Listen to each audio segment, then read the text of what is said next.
Welcome back to the Crypt Door Podcast. I am Tony. I hope you are all doing well today. Now, let me ask you something.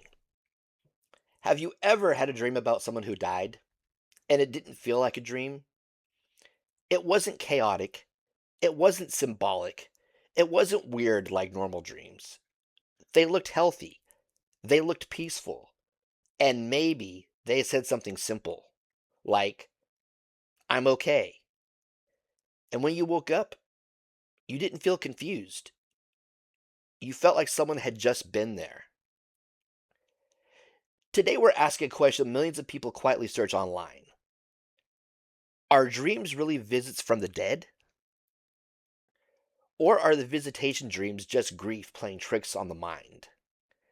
Now, without any further ado, let's open the crypt door. What are visitation dreams? There's a difference between a normal dream and what people call a visitation dream. When people describe visitation dreams, they almost all say the same things. The deceased looks younger or healthy. The dream feels calm and vivid. The message is short and direct. It feels, quote unquote, realer than regular dreams. And you wake up peaceful. Search this phrase sometime. What are visitation dreams? Thousands of people are asking that exact question. Why? Because these experiences don't feel random, they feel intentional. And that's what makes them powerful.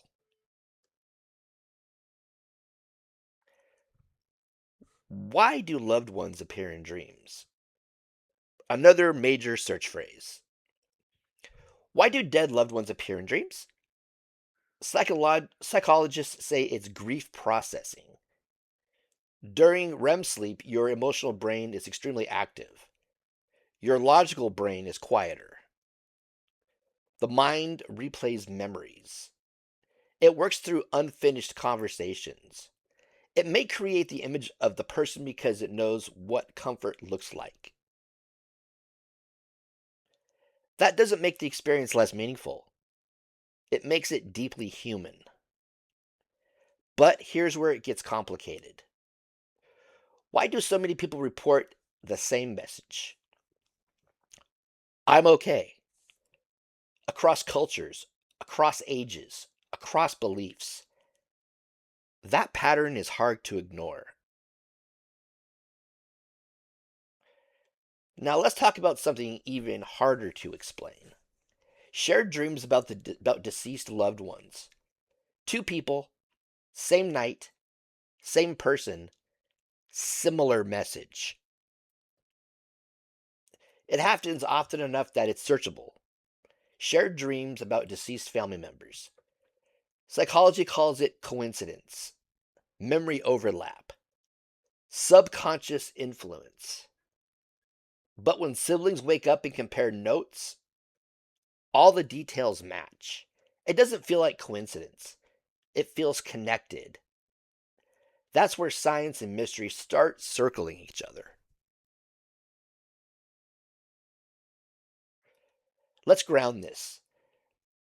The psychological explanation for visitation dreams includes REM sleep memory activation, trauma processing, emotional regulation, subconscious closure. When someone dies, your brain struggles with unfinished endings. Dreams allow the mind to simulate resolution. You see them healthy. You get to hear their reassurance. The brain creates peace because it needs peace. And there's something beautiful about that. But it still leaves a question. Why do some visitation dreams feel different from all other dreams? Even to people who are skeptical.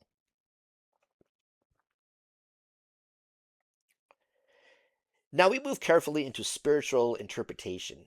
Across cultures, ancient Greeks believed dreams were messages from beyond.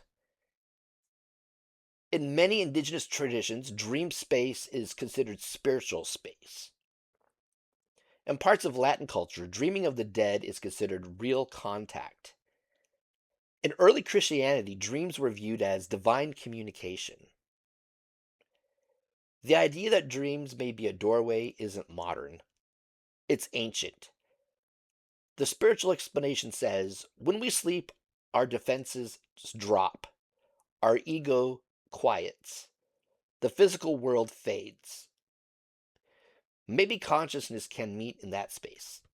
Maybe dreams are the easiest way to reach us. Not through walls, not through electronics, but through awareness. Now, here's the tension. Science says the brain is creating it. Spirit says consciousness continues. What if both are true? What if the brain is the instrument and something else plays it? Or what if grief is so powerful it creates experiences indistinguishable from spiritual encounters? Either way, the comfort is real, the peace is real, the emotional shift is real. And maybe that matters more than the mechanism. Why these dreams bring peace.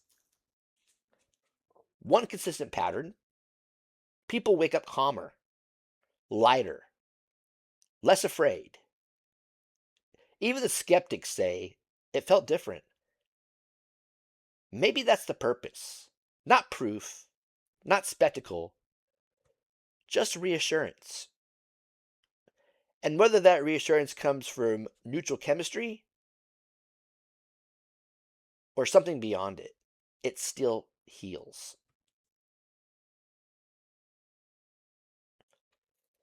Before we close this door today, think about the last dream you had where someone you loved showed up. Not a chaotic dream, not a symbolic dream, a still one, a quiet one. The kind where they look like themselves again. Healthy, whole, peaceful. Maybe they didn't even speak. Maybe they just stood there. And somehow that was enough. We spend so much energy trying to decide, was it psychological? Was it spiritual? Was it coincidence? But maybe the better question is, did it bring peace? Because if dreams are the only place we get some more conversation, one more smile, one more moment of reassurance, then maybe that space deserves respect. Whether it's the brain doing something beautiful or something reaching through it. Today we didn't prove anything. We didn't debunk anything. We explored the space in between. And sometimes that's where the most meaningful experiences live. If you've ever had a visitation dream, share it with us.